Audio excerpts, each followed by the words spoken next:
Hermanos, Dios lo bendiga a todos en el nombre del Señor Jesucristo. Estamos iniciando una serie que se llama Los misioneros y sus colaboradores. Los misioneros y sus colaboradores. Estar implicados en misiones, hermanos míos, es un verdadero y perfecto privilegio. Un privilegio congregacional. Trabajar a tiempo completo en este ministerio, eso sí, sabemos que es un encargo para pocos. De mi parte diré que aún emocionalmente resiento, ya de alguna manera, el no poder ya ser un ministerio misionero. Pero considerando que todo tiene su tiempo y todo tiene su hora debajo del sol, he asimilado que lo mejor que me está pasando en el hoy, ya, es estar con ustedes y no en mis antiguos menesteres. O sea, no vivimos de deseos. La felicidad no está en el deseo, está en cumplir el trabajo que Dios nos manda en el hoy. No en el mañana, ni en el ayer, en el hoy. ¿No? Bueno, entonces tenemos que recordar, por tanto, que el Creador da, el Creador quita, levanta reinados, ministerios, pastores, maestros, diáconos, misioneros, y considera cuándo se acaba el tiempo ministerial de cada uno de los que he nombrado. Y punto. Y bueno, simplemente es someternos a su perfecta y santa voluntad, pues de eso se trata el crecer como siervos suyos, para ganarnos el calificativo de amigos de Dios. Amigos de Dios. Aceptar sus designios y punto. Ahora, regresando a mi responsabilidad actual como primer administrador ministerial de esta congregación, dentro de poco, a fin de mes, vamos a pedir renovar nuestro aporte voluntario para la ofrenda misionera. Y esto amerita hacer un pequeño recuento, ¿no? Para los que ya saben y para los que desconocen, discipularlos sobre este tema. Tenemos que recordar la visión, objetivo y asuntos anexos que conlleva estar involucrado en el Ministerio de Misiones. Hoy, repito, iniciamos un ciclo de enseñanza denominado Los misioneros y sus colaboradores. Y esta primera entrega se llama los misioneros tienen un mandato. Sin más, hermanos míos, vayamos a las Escrituras. Apocalipsis, capítulo 14, versículo del 6 al 7. Apocalipsis, capítulo 14, versículo del 6 al 7. Con excepción de los que están delicaditos de salud, si usted lo ubicó, nos ponemos de pie.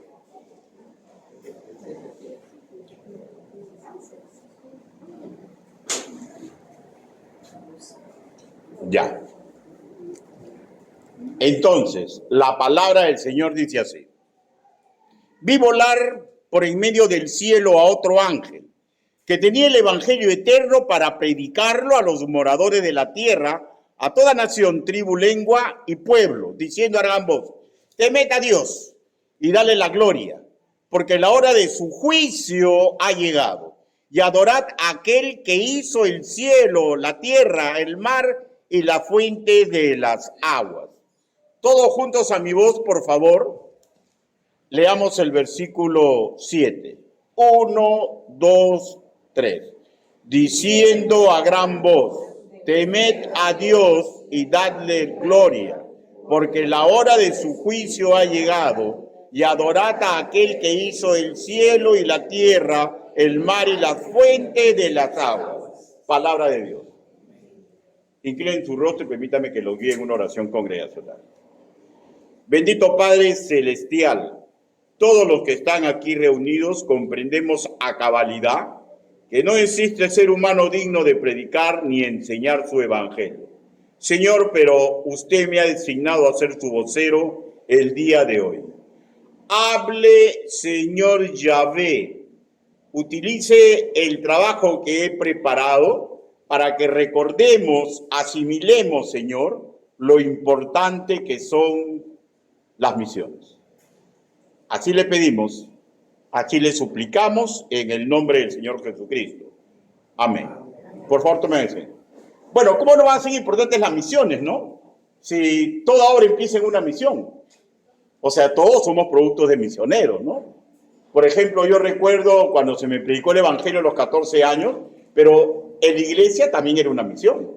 Y también recuerdo cuando recibí a Cristo, ¿no? Recibí a Cristo ya adulto, adulto hecho y derecho como ser humano, ¿no? Y fue un predicador que vino desde el Brasil, ¿no? Y no me acuerdo de su cara, ¿no? Pero todos somos productos de misiones, ¿no es cierto? Ahora, pero centrémonos en lo que acabamos de leer. Estamos leyendo ya el final de la época de la gran tribulación. Estamos leyendo ante el inminente juicio divino que se va a dar, que el ángel, ellos han querido toda la vida predicar el evangelio, pero se les ha negado ese privilegio. Y se le ha entregado a nosotros los seres humanos. ¿Ya? Pero en aquel entonces se da ese privilegio. El privilegio de que antes del final de todo va a predicar que le demos la gloria a Dios, que se le adore. ¿Ya? Y eso va a ocurrir cuando ninguno de nosotros esté en este mundo, porque el rapto de la iglesia ya ocurrió. O sea, para esto ya pasaron los 3 años y medio últimos, ya también pasó la labor de los 2 testigos que afirma Apocalipsis 11, también del trabajo de los 144,000 sellados de la tribu de Israel. ¿Ya? Ya terminó todo eso. Y en aquel entonces, en el futuro, también ya terminó nuestra responsabilidad.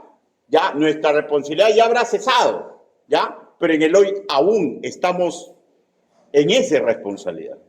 La lectura bíblica que tuvimos, hermanos míos, es justamente ya un recuerdo que la gloria y la honra siempre va a ser para el Señor.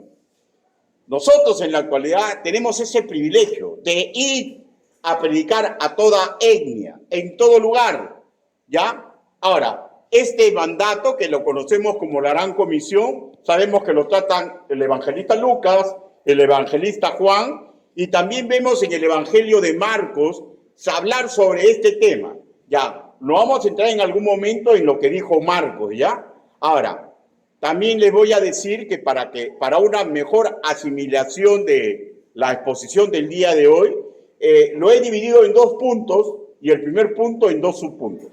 Pero tratemos el primero. El primero es problemas que siempre vamos a encontrar en el camino. Para empezar, lo que siempre tiene que tener en cuenta una iglesia, que estando la iglesia del Señor inmersa en un conflicto espiritual, bueno es reconocer nuestras limitaciones y problemas. ¿Para qué? Para que no tengamos mayor opinión de lo que somos. ¿Ya?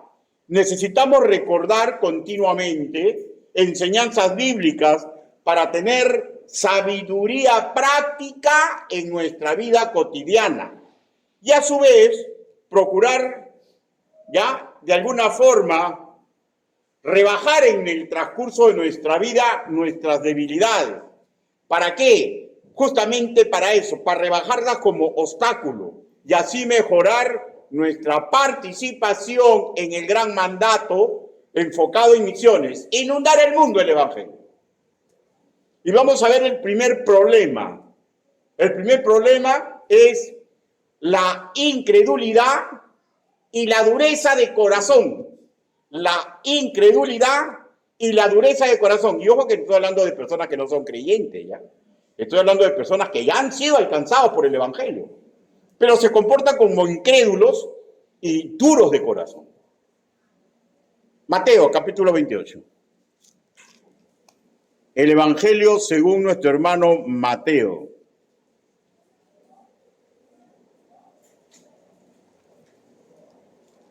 Esta incredulidad y dureza de corazón hace que un creyente pierda el privilegio que los ángeles quisieran tener de predicar el evangelio. Mateo, capítulo 28. Versículo 16 y 17. ¿Lo tenemos, hermanos?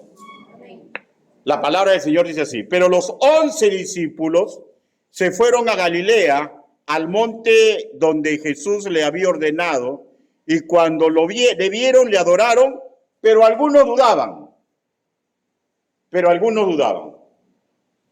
Lo que estamos leyendo, hermanos míos, es un estado mental, ¿ya?, que incide para mal en la práctica de muchos seguidores de Cristo. Esperamos que esto disminuya en nosotros. Bueno, ese es el deseo de un maestro cristiano, ¿no? Para eso uno se esfuerza, ¿no? Para que esto disminuya en los creyentes, ¿no? Adoramos, hermanos míos, pero todos tenemos que luchar contra nuestras dudas. El problema radica en que si estas dudas no son resueltas, escúcheme, tarde o temprano va a malograr nuestra correcta adoración que brindamos para servir al Señor. Ya hablamos en este punto, en este acápite, de dos formas de servir, ¿no? Bueno, perdónenme, ya hemos hablado en la mañana de dos formas de servir, ¿no? De apoyar materialmente y apoyar con nuestros dones y talentos. Ahora, las dudas, hermanos míos, son normales, porque somos seres humanos, ¿ya? Porque aún retenemos el viejo hombre, pero repito, esas dudas deben ser absueltas.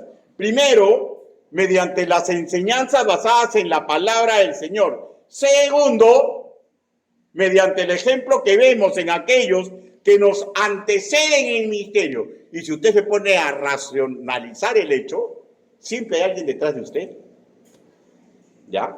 O sea, cuando hablamos de esto, no hablamos del pastor, de los ministros, hablamos de todos. Porque siempre hay alguien detrás de usted. ¿Ya?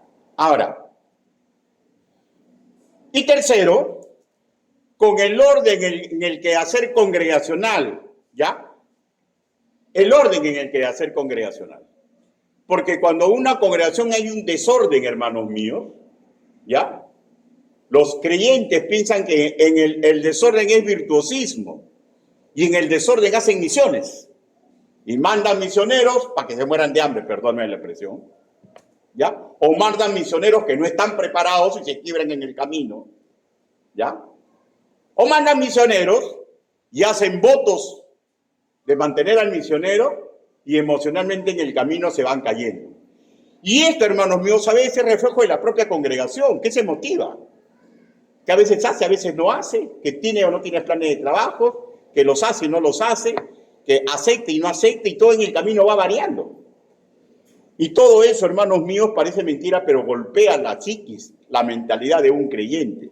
Ahora, también se sucede el caso, ¿no? Que una iglesia puede estar completamente ordenada, que puede estar recibiendo buenos ejemplos, pero simplemente el creyente no quiere hacer, pues, ¿no? Quiere perder su propio privilegio, ¿no? Aquello que los ángeles, los seres más poderosos en la creación, fuera de la Divina Trinidad, desearían tener para ellos. Y nos da ese privilegio a nosotros, ¿no es cierto? Ahora, pero voy a dar un ejemplo de incredulidad. Tomás, pese a ser uno de los 12 que anduvieron durante todo el ministerio general de Jesús, manifestó que si no tocaba las heridas no creería que estaba cumpliéndose la promesa de la resurrección de Jesús entre los muertos. Y Jesús le demostró que su palabra es verdad. Misericordia, ¿no? Al extremo, ¿no? Algunos piensan, hermanos, que esto solo le pasó a Tomás. Y otros piensan que le pasó esto a Tomás porque aún no tenía el don del Espíritu Santo. Pero podemos leer, hermanos míos, ya, que esto le ocurre a varios ya nacidos de nuevo. Es un peligro latente para todos nosotros. ¿Le sucedió a Tomás? Yo creo que muchas veces me ha sucedido a mí. Y en usted también, hermano. ¿Ya? En usted también. Hebreos, capítulo 3, versículo 12. Hebreos.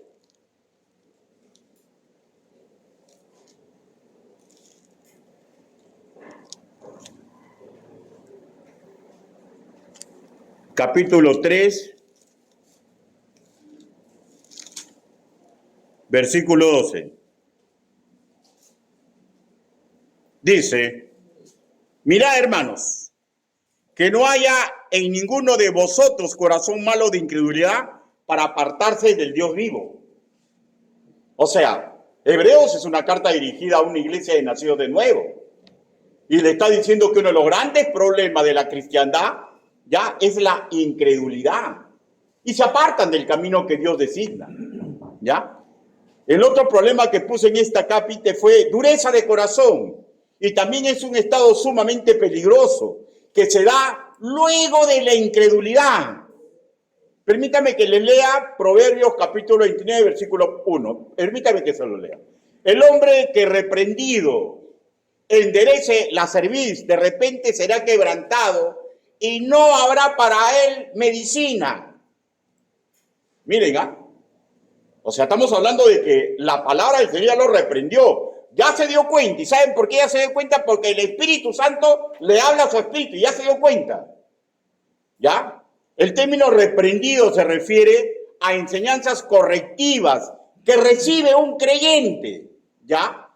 El endurecer su cerviz habla de la condición del que escucha repetitivamente que le están, perdónenme, que le están diciendo su vida. La prédica no es para él, pero él comprende que le están diciendo su vida. Pero R con R guitarra, R con R cajón, con él o con ella no es. Y no comprende que el Espíritu Santo no está jugando. ¿Ya?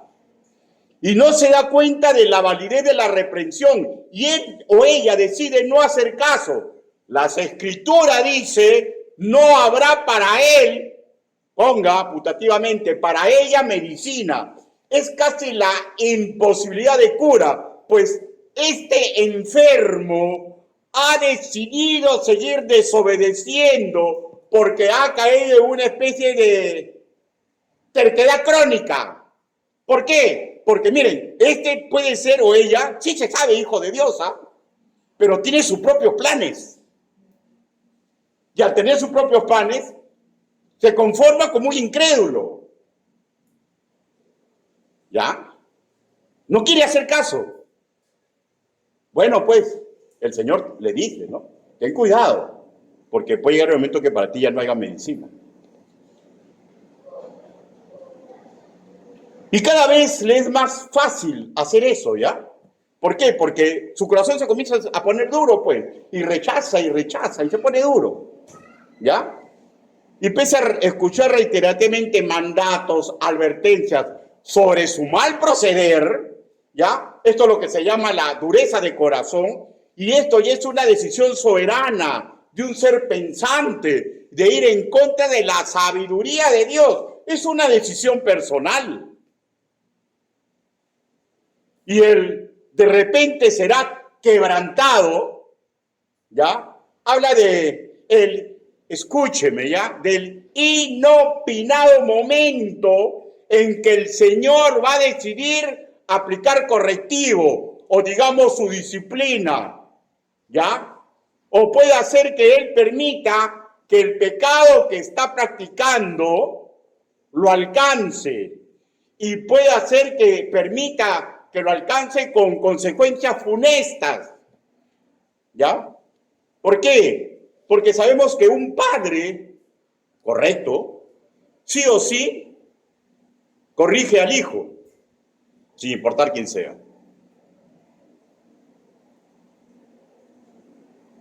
Y esto le pasa al hijo porque rechaza el privilegio que él le quiere conceder. El Señor, hermanos míos, el Señor es lindo y maravilloso. Pero la verdad es que siempre habrá entre nosotros congregados que tienen sus dudas. Y también tenemos los que ya no tienen dudas, pero han decidido desobedecer. ¿No? Y con respecto al mandato misionero, también estas situaciones se dan. El Señor, hermanos míos, no nos manda enojarnos con los que dudan. No nos manda enojarnos con los que tienen doble ánimo. No nos manda enojarnos ni flagelar a los que son duros de corazón. Nos manda orar por ellos. Nos manda darles un buen testimonio para que puedan ver en nosotros un poquitito de la imagen de Cristo. ¿Ya? nos manda mejorar nuestras enseñanzas, nos manda mejorar la información de lo que damos, por ejemplo, en qué gastamos y en qué recolectamos. Enseñantes, excelentes señales de que se practica la verdad, se practica el orden, se practica el amor de Cristo, y esto tiene que llevar a aquellos que se dan cuenta que están haciendo bien las cosas, pero están viendo este grupo humano, ¿ya? A lo que siempre digo, ¿no? Paciencia y buen humor. Pero el que se niega a hacer lo correcto para intentar ayudar a tal o cual creyente, tiene que tener cuidado. ¿Ya? ¿Y saben por qué? Porque la orden de la atalaya es para todo creyente. Y todos tenemos que esforzarnos para hacer ese atalaya con aquellos que dudan, con aquellos que están duros de corazón. Porque el Señor llegará a tomar cuenta, a pedirle cuenta a oveja y a oveja. Cada uno haga lo que tiene que hacer y punto, hermanos míos. David Wilkerson, predicador, ya en el 2011, en la presencia del Señor, una vez dijo lo siguiente: la trágica verdad es que a pesar de escuchar los mensajes de fuego enviados desde el cielo, multitud de cristianos no practican lo que oyen, se niegan a permitir la entrada de Dios en ciertas áreas de su vida y mientras continúan oyendo sin escuchar, la dureza en su corazón comienza a arraigarse y ganar más y más y más terreno. Yo espero, hermanos míos, de verdad, con mi cátedra, con mi esfuerzo, con mi oración, combatir exitosamente ese mal. Tengo que hacer mi mejor esfuerzo y cada uno de ustedes lo mismo. Paciencia y buen humor. ¿Por qué? Porque sabemos que es sumamente peligroso, pero yo no puedo tomar decisiones por nadie, hermano. Yo solamente a la justa puedo manejarme yo. Yo no puedo manejar ni siquiera a mi perrito en mi casa. No va a poder manejar a un ser humano, ¿no? Cada uno tiene que tomar su propio camino. Pero si usted observa que alguien no toma un camino correcto, claro, si menos que amerite disciplina, ¿no?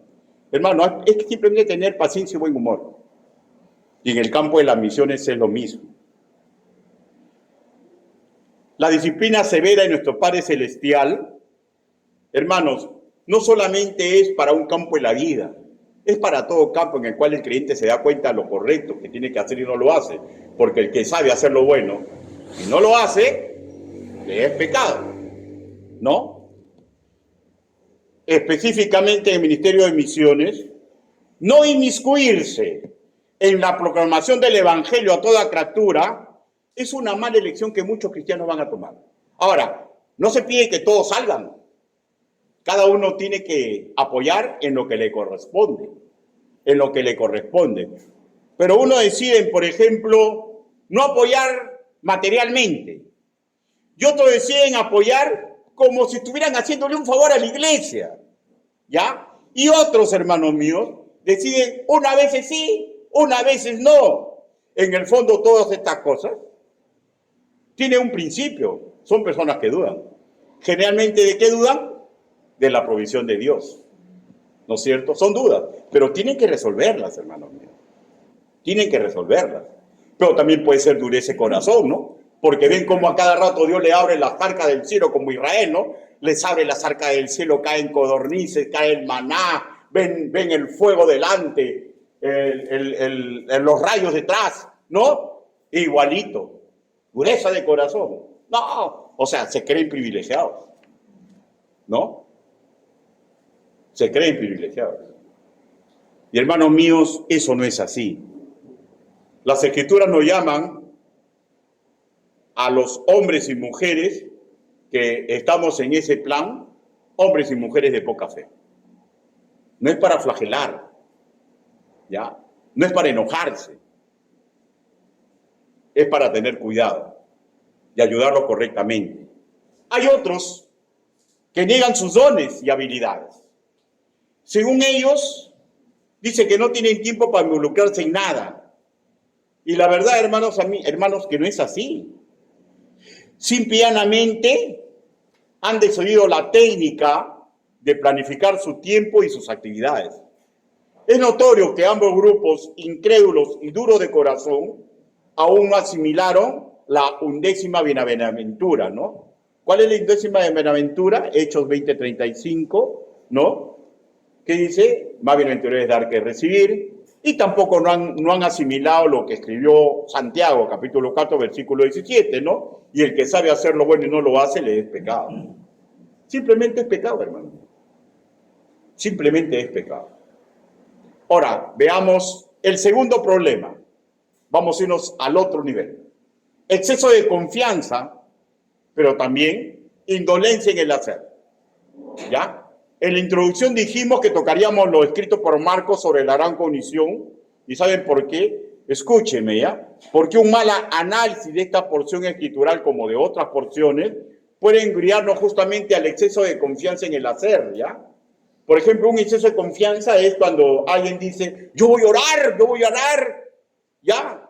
Y 3 años no va a llover, yo voy a orar y 3 años va a llover. Hermano, las oraciones se cumplen de acuerdo a la voluntad del Padre Celestial. Y punto. ¿Ya? Exceso de confianza, ¿no? En algo que no nos corresponde. Y esta porción bíblica habla de un exceso de confianza que hay que tener cuidado. Le voy a explicar leyendo, ¿ya? Marcos, capítulo 16.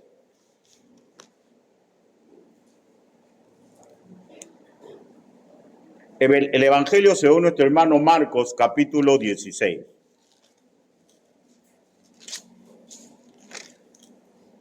Miren cómo ver la confianza e ignorancia, cómo empuja la indolencia en el hacer, ¿ya? Marcos, capítulo 16, versículo 9, dice: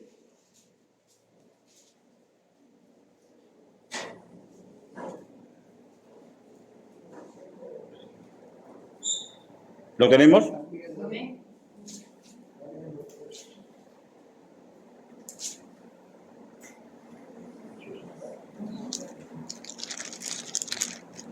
Empieza desde el versículo 9, pero voy a leer desde el versículo 15, ya que habla del gran mandato. Dice, y le dijo, id a todo el mundo y predicar el evangelio a toda criatura. El que creyere y fuere bautizado será salvo, mas el que no creyere será condenado. Y estas señales seguirán a los que creen. En mi nombre echarán fuera demonios, hablarán nuevas lenguas, tomarán en la mano serpientes, y si vivieran cosa mortífera, no les hará daño. Sobre los enfermos porán sus manos y sanarán. Ahora, por favor, escúcheme voy a explicarle por qué esta parte puede crear controversia, ¿ya? Marcos, estamos en Lucas. Marcos, capítulo 16, versículo del 15 al 18. ¿Está bien? Ya. Entonces, ahora sí, permítame continuar. Le voy a una explicación cultural, ¿ya? Sobre todo este pasaje que hemos leído, pero sobre este pasaje que hemos leído antes de tocar el exceso de confianza, ¿ya? Este pasaje no se encuentra en los manuscritos más antiguos, ¿ya? Que se conocen como el Vaticano y el Sinaítico, ¿ya? No se encuentra.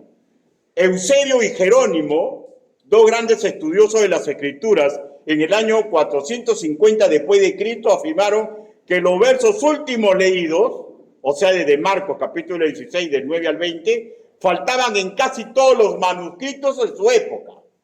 En la Biblia empalizada de Rotterdam existe el siguiente comentario. Hay evidencias de que la continuación de los versos del 8 de Marcos del capítulo 16, o sea, los últimos, se perdieron, y que un escriba, usando su propio conocimiento de otro libro del Nuevo Testamento, añadió lo que le pareció que debía estar ahí, pero en opinión de biblistas ortodoxos, muy eruditos, no hubo malicia en este hermano en la fe, ¿ya? Sino un exceso de candidez, ¿ya? Deseando arreglar una negligencia humana o porque Dios permitió que se pierdan, él quiso componer y puso lo que él creyó que debía poner. Ahora, en Marcos capítulo 16, versículo 18, dice, este es el más peligroso, ¿no? Tomarán en la mano serpientes y si bebieren cosa mortífera, no les hará daño. Sobre los enfermos pondrán sus manos y sanarán.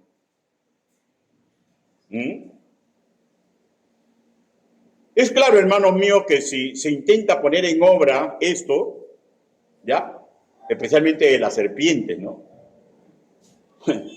Puede atentar contra su propia salud física, emotiva y testimonio, ¿no?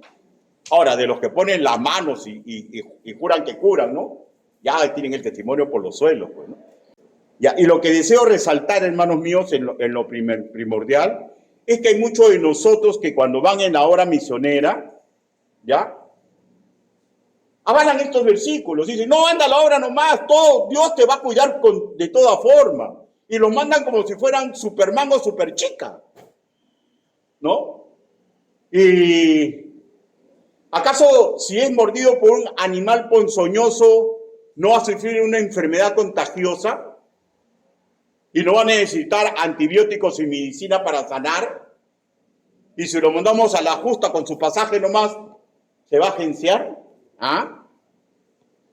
De hecho, ¿no? Se manda un misionero a la justa, se le provee para sus alimentos, ¿no? Y dijo, no vas a pasar hambre porque cuervo del cielo. Claro, es verdad, hermano, a mí me ha sucedido.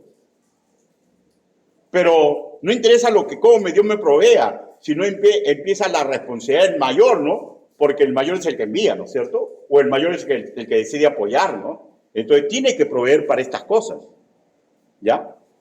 Y también los que recepcionan, pues, ¿no? Yo me acuerdo en Íguimo, llegó un misionero, Gustavito, y de primero yo lo entrevisto, Gustavito, ¿tienes seguro o algo? No, pastor, me dice, Dios me va a proveer. Yo le digo, sí, Dios te va a proveer, pero es una responsabilidad de la iglesia que te envió y te están dando tu billete y yo no he responsabilidad de darte un seguro, pues. Entonces me fui a la posta, averigüé, me dijeron, sí, lo podemos asegurar. No, pero pastor, que vamos para que te aseguren. Lo aseguraron. Y como tenemos buen testimonio en Íguimo, ¿no? Cuando cualquier cosita que le ocurría iba a la posta y ahí rápidamente te atendía la medicina. Es una responsabilidad, pues, ¿no? Porque hay dice que no es necesario. No, sí es necesario. Sí es necesario. Entonces, uno piensa a veces que yo salgo de misiones y todo me va a salir bien porque yo sé cómo... ¿Cuántos misioneros se han matado? ¿No?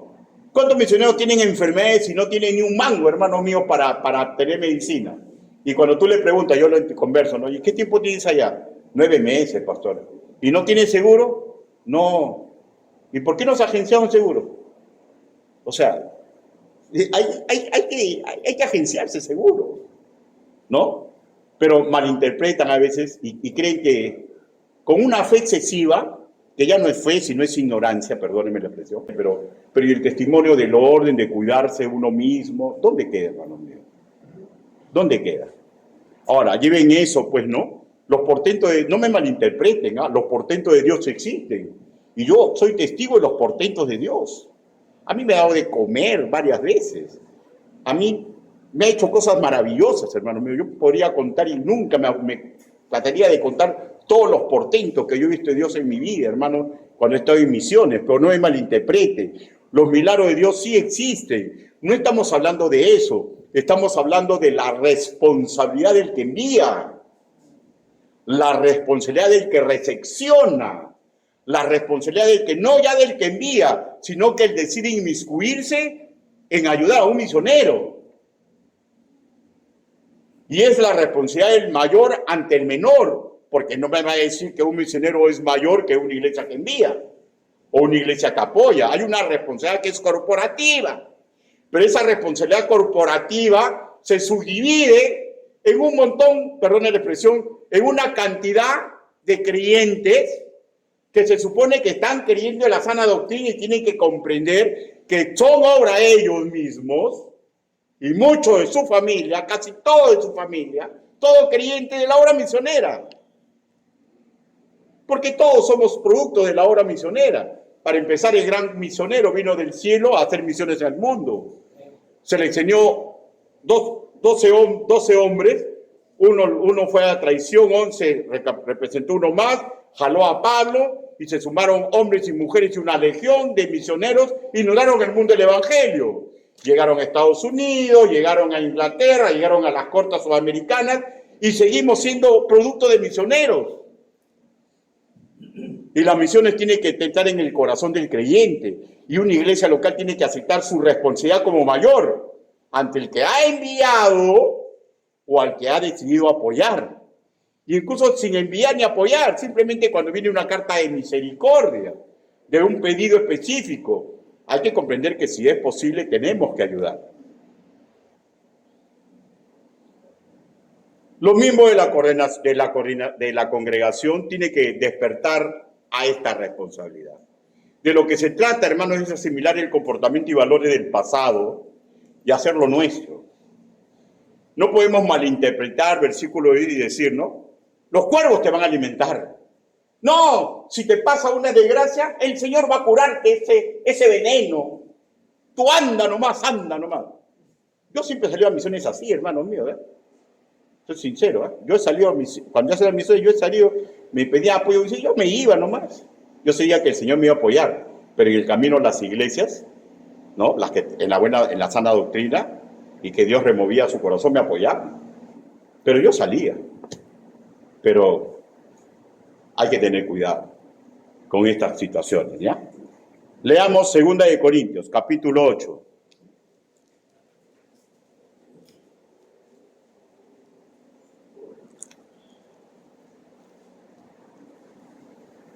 Segunda de Corintios,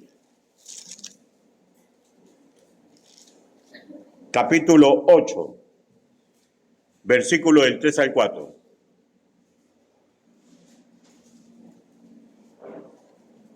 Dice así. Segunda de Corintios, capítulo 8, versículo 3 y 4. Pero doy testimonio de que con agrado han dado conforme a sus fuerzas y aún más allá de sus fuerzas, pidiéndonos con mucho ruego que les concediésemos el privilegio de participar en este servicio para los santos. Qué maravilloso este tipo de iglesia, ¿no? ¿No? Que consideran un privilegio participar. Pregunto, ¿considera usted un privilegio o un fastidio? Qué fastidioso, pero si no colaboro se van a dar cuenta. Mejor voy a colaborar. Puede ser, ¿no? No sé, ¿no? Yo no estoy en el corazón de los hermanos, ¿no? Yo sí conozco mi propio corazón, ¿no? Llegamos al segundo punto a tratar, que tiene que tener colación con esto, ¿no? Un mandato corporativo. Marcos, capítulo 16. Marcos, capítulo 16. Versículo 15.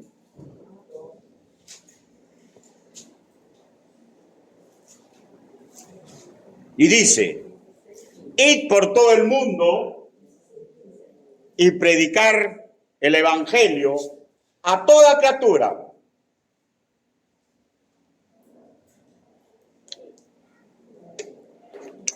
Este, hermano, es el único versículo en todo este bloque escritural que no debe presentar ningún tipo de controversia.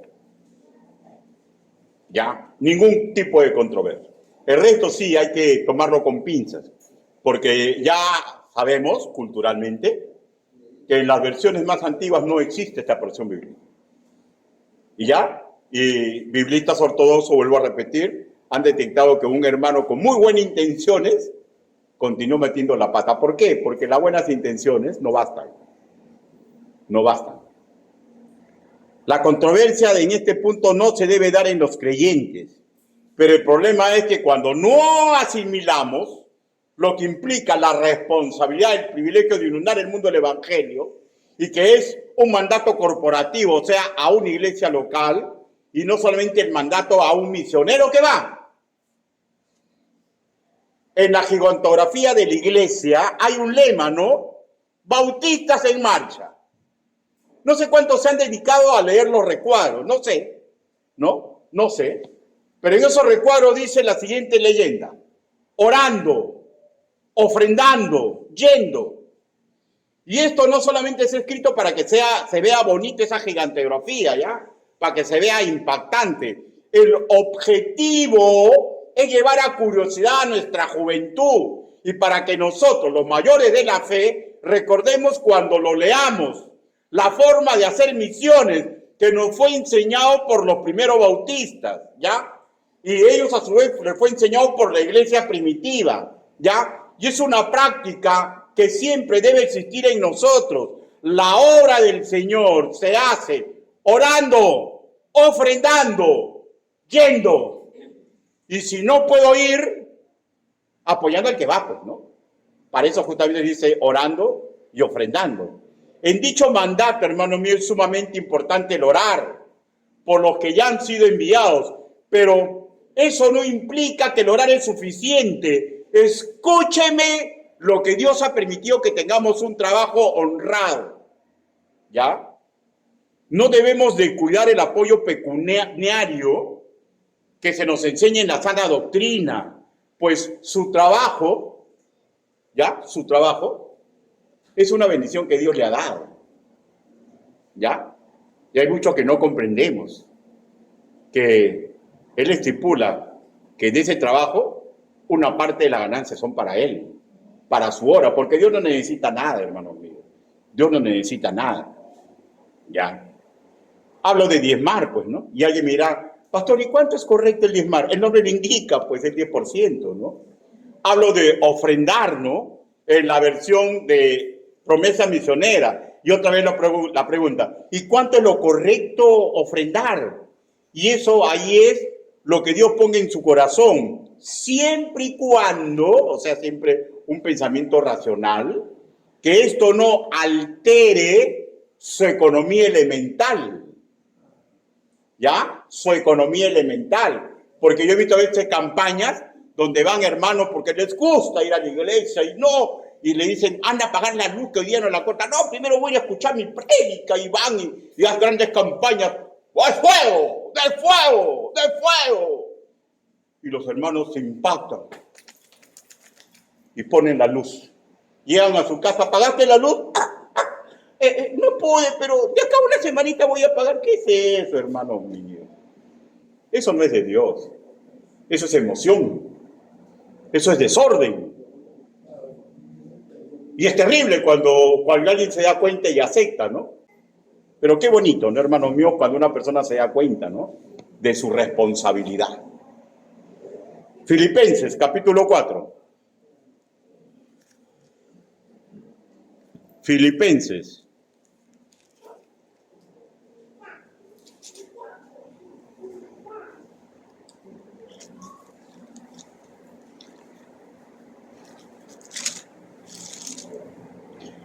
Versículo 15 al 16. Dice, y sabéis también vosotros, oh filipenses, que al principio de la predicación del Evangelio, cuando partí de Macedonia, ninguna iglesia participó conmigo en razón de dar y recibir, sino vosotros solos. Pues aún a Tesalónica me enviasteis una y otra vez para mis necesidades. Qué maravilloso ese accionar, ¿no, hermanos míos? Que no se están fijando lo que hacen otras iglesias, ¿no? Y ellos son los que apoyan, ¿no? Versículo 17 dice, no es que busque dádiva, sino que busco fruto que abunde en vuestra cuenta. O sea, uno enseña lo correcto, y hermanos míos, no porque uno esté deseando plata o que lo ayuden, o sea, es mi caso, ¿no? Y el caso de los que estamos en la sana doctrina, ¿no? Sino comprendemos que el que hace lo correcto obtiene bendiciones de Dios. O sea, es ser corto de vista ayudar pensando una ganancia en este mundo. Tenemos que enseñarle las ganancias eternas. ¿Cuál es lo eterno? Lo que dice la palabra del Señor, ¿no? Donde ni la polilla ni el orín corrompe y donde los ladrones no minan ni hurtan. Y eso está en Mateo capítulo 6, versículo 20. O sea, las ganancias son eternas. No hay que fijarnos en lo actual. Los que estamos en situación privilegiada debemos esforzarnos, ¿no? Primero en dar enseñanzas idóneas, ¿ya? Ya escapa de nuestras posibilidades, ¿ya? Que las personas acepten las enseñanzas, ¿no? Segundo, en que debemos, los que estamos en situación privilegiada, es tener una contabilidad que uno administra de los gastos e ingresos correctos, para que los hermanos se den cuenta que aquí no hay trampa como en otras cosas, en otros sitios donde hay trampa, ¿no? Tercero, intentar ser un buen ejemplo. O sea, todos ustedes saben, ¿no? Mi sobre de diezmo está ahí. Yo no tengo ningún problema que nadie revise. Yo eso sí soy carta blanca, ¿ya? Pero uno tiene que ser ejemplo, ¿no? De diezmar, ¿no? Y no acallar la voz divina cuando concierne al diezmar, al ofrendar, ¿no? Ahora, la cantidad que aportamos, hermano, escúcheme, ya no es trascendental, ¿por qué? Porque Dios va a suplir la diferencia. Cuando damos con dulzura de corazón, porque el Señor ama al dador alegre. Y si una iglesia da alegremente, con pureza de corazón, no importa que demos 30, 40 centavos, que no lleguemos ni a 200 soles y tenemos una promesa de 500 soles por decir a un misionero. Dios va a suplir. Dios va a suplir. Pero tiene que ser un corazón contento y un corazón ordenado, de no de vestir un santo para vestir oso. Eso no es así. ¿Ya? Ahora, corazones convencidos, suavizados, unidos por la obra misionera. Filipenses, capítulo 4, versículo del 8 al 10. Dice, por lo demás, hermanos, todo lo que es verdadero, todo lo honesto, todo lo justo, todo lo puro, todo lo amable, todo lo que es de buen nombre, si hay virtud alguna, si hay algo digno de alabanza, en esto pensad. Lo que aprendiste y recibiste, y oíste y viste de mí, esto haced, y el Dios de paz estará con vosotros. O sea, tiene que haber un esfuerzo de los que dirigen, tiene que haber un esfuerzo, por ejemplo, con nuestra tesorera, ¿no? Que se preocupan nuestras tesoreras, ¿no? Como el esfuerzo que realizan los que realizan compras. ¿Cuántos han realizado compras acá? Y a veces no le dan boletas en el mercado. No le dan, pues, ¿no? Pero se esfuerzan en decir, gasté esto, ¿no? Y si le faltó, pueden decir, y esto tuve de pasaje, ¿no? Pero se esfuerzan en hacer las cosas correctas. Y eso es lo que a Dios le agrada, pues, hermano. Y así es cuando una congregación se manifiesta así, sin vivezas, es cuando Dios suple todas las necesidades, ¿no? ¿No? Yo me acuerdo en Íñimo, pues me decían, pastor, ¿pero podemos tener todo eso? Sí, sí podemos tenerlo. Y lo tuvimos. Yo me acuerdo cuando llegué a esta iglesia, ¿no? Y bueno, ¿no? Me decían, ¿pero tanto vamos a gastar? ¿Y va a salir? ¿Y va a salir? ¡Claro que va a salir! ¿Y usted cómo sabe? No, va a salir. Y comenzó a salir, pues, ¿no? Comenzamos a comprar una cosa, comenzamos a ver cosas, comenzamos a gastar aquí, que hay campaña, que esto, que este otro, y sale, y sale, y sale. Y parece que nunca se acaba, ¿no, hermanos míos? Y no, y nunca se va a acabar. ¿Y saben por qué? Porque yo estoy seguro que acá hay corazones, muchos corazones, que están en un camino correcto. Y por la misericordia de Dios, por esos corazones, Dios bendice a esta congregación. Pero ustedes se ponen a pensar si todos tuviéramos ese corazón. ¿Saben lo que haríamos nosotros? Haríamos maravillas en el Evangelio. En todo nivel. En todo nivel. Los que llegamos así al tercer reglón, ¿no es cierto? Orar, ofrendar, y el mandato corporativo, ¿no? Que se utiliza en una palabra, yendo. Los que vayan al campo con la venia pastoral y congregacional, nos representan a todos y tendrán que entregar sus dones y formación que se les ha dado, ¿no? Por eso que una vez se estipuló acá, ¿no? Nadie puede salir al campo misionero si no completa el 50% del discipulado. Nadie puede estudiar un seminario si no completa, porque primero hay que formarlo, ¿no? Para que no lo deformen en otro sitio, pues, hermano. Ya, yo recuerdo muy bien un hermano que me dijo, ¿no, pastor? ¿Y tú por qué no ofrendas? Yo le dije, ¿por qué no ofrendas? Si tú trabajas, ¿no? O sea, conversando, ¿no? Y me dijo que en misiones un misionero le había dicho de que no se ofrenda, no, que no se diezmaba, que tenía que ofrendar. Y ¿saben por qué averigüé? ¿Por qué yo me entrevisté con él? Porque vi que no diezmaba, pero había hecho una promesa misionera de 500 soles mensuales. Hermano, ¿por qué? No, porque yo voy por misiones, pero no debo diezmar. ¿Y quién te enseñaba eso? Cuando salí en misiones, el misionero tal... no salimos a misiones. Vamos a resetear todas esas enseñanzas, posibles enseñanzas que han escuchado en la calle. Porque para mandar, hermanos, por favor, escúchenme, ¿eh? Primero tiene que estar el hombre y la mujer bien cimentados para no ser movido por doctrina de pensamiento de hombres. Por doctrina de pensamiento de hombres. Y no deseo salirme del tema, hermanos míos, pero sumamente importante es no solamente orar, no solamente preocuparnos por los problemas personales y familiares de los hermanos, sino también, hermanos míos, tenemos que prepararnos nosotros mismos para, si de repente algún día, ¿quién de acá sabe que no es llamado al ministerio pastoral? ¿Quién de aquí está con seguridad que no es llamado al ministerio misionero? ¿Saben exactamente? ¿O puede ser que todavía no se dan cuenta? ¿Y qué pasa si el Señor en algún momento pone ese deseo en su corazón? Y usted no se ha dejado formar, porque ¿sabe cómo nos formamos? Con la práctica.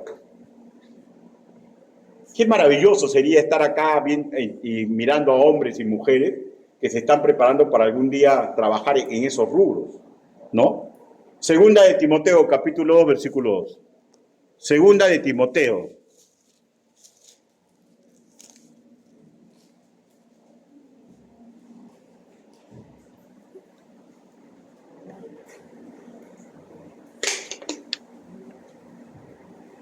Dice la palabra del Señor. Lo que has oído de mí ante muchos testigos, esto encarga a hombres fieles que sean idóneos para enseñar también a otros.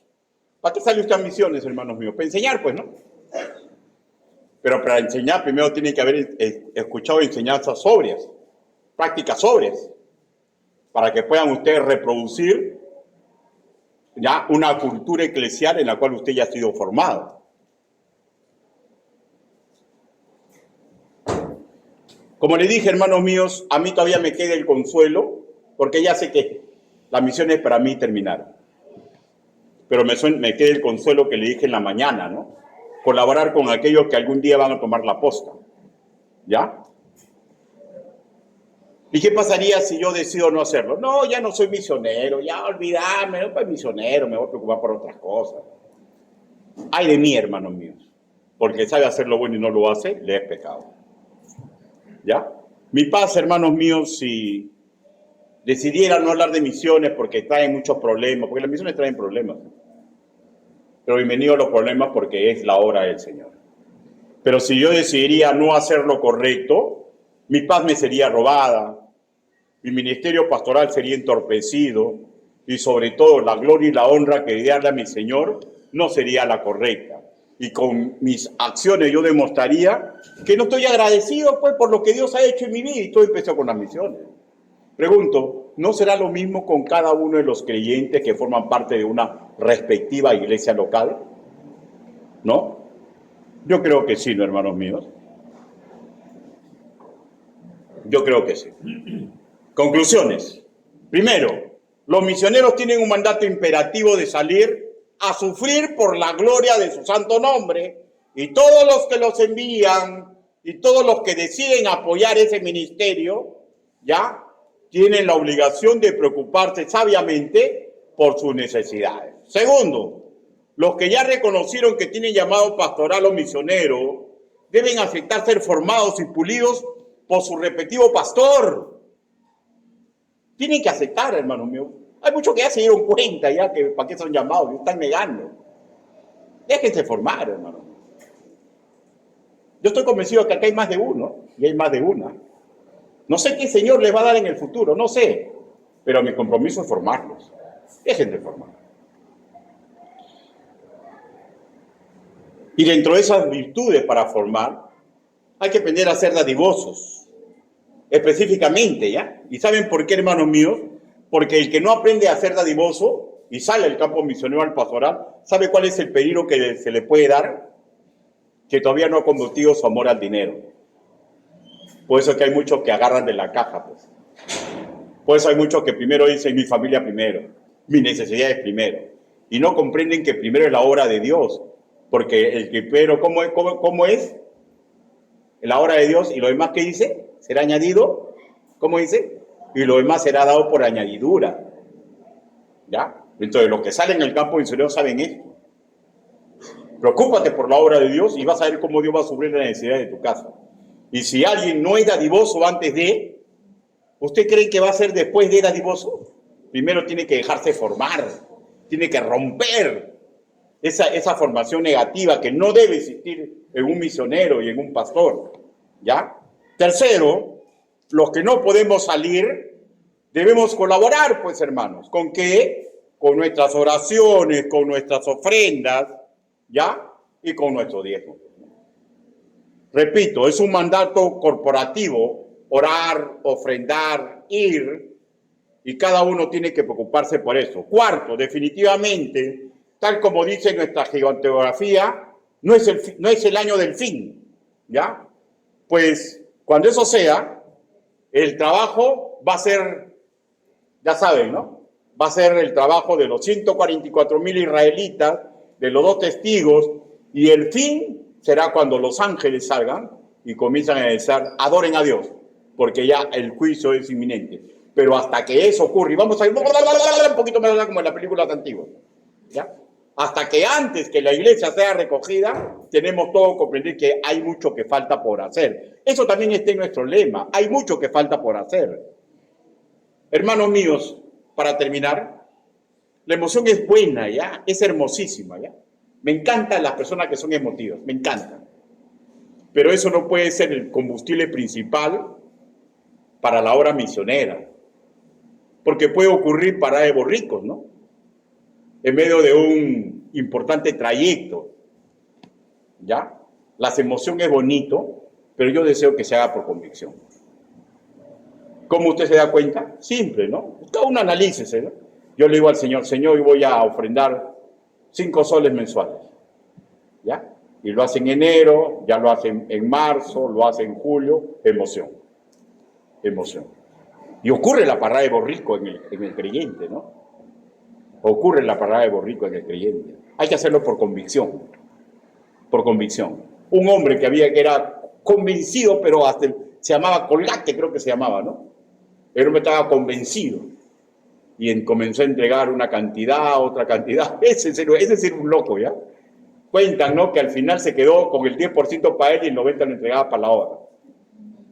¿Ya? De sus empresas de Colgate. ¿Y saben lo que después su testimonio antes de morir este hombre? No le digo que usted lo haga, sino es un ejemplo, ¿no? Él decía, me doy cuenta que ese 10% nunca se acaba y parece el 100% que antes, y antes parece el 90% que antes yo tenía. Porque el Señor es así. El Señor suple al que no lo hace con cálculos matemáticos. Si oye esto, ¿cuánto me voy a ganar en la obra del Señor? El que da con corazón a leer, el Señor lo.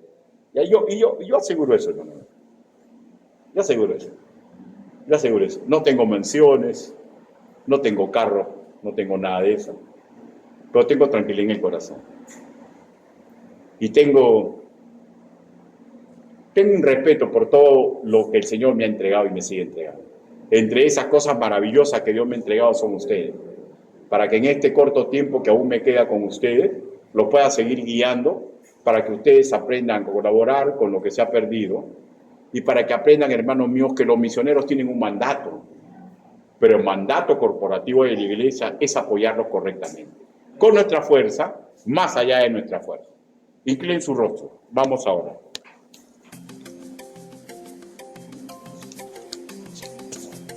Bendito Padre Celestial, Señor, sabemos que falta mucho por hacer. Señor, y este año que estamos iniciando, ya hemos aceptado un reto, Señor. Ayúdenos, papito lindo, para que cubramos las necesidades que hemos ofrecido a ese misionero, Señor, y podamos aún, Señor, seguir apoyando como hemos seguido apoyando a otros misioneros, otros pastores, Señor, que a veces ni siquiera conocemos, pero nos enteramos de sus necesidades por diferentes medios y los seguimos apoyando. Ayúdenos, papito lindo, para seguir siendo dadivosos, para comprender nuestro mandato, Señor, para no entorpecer el mandato de aquellos que han decidido salir a caminar para su gloria y su honra. Así le oramos, así le suplicamos que nos ayude a hacer, en el nombre del Señor Jesucristo. Amén.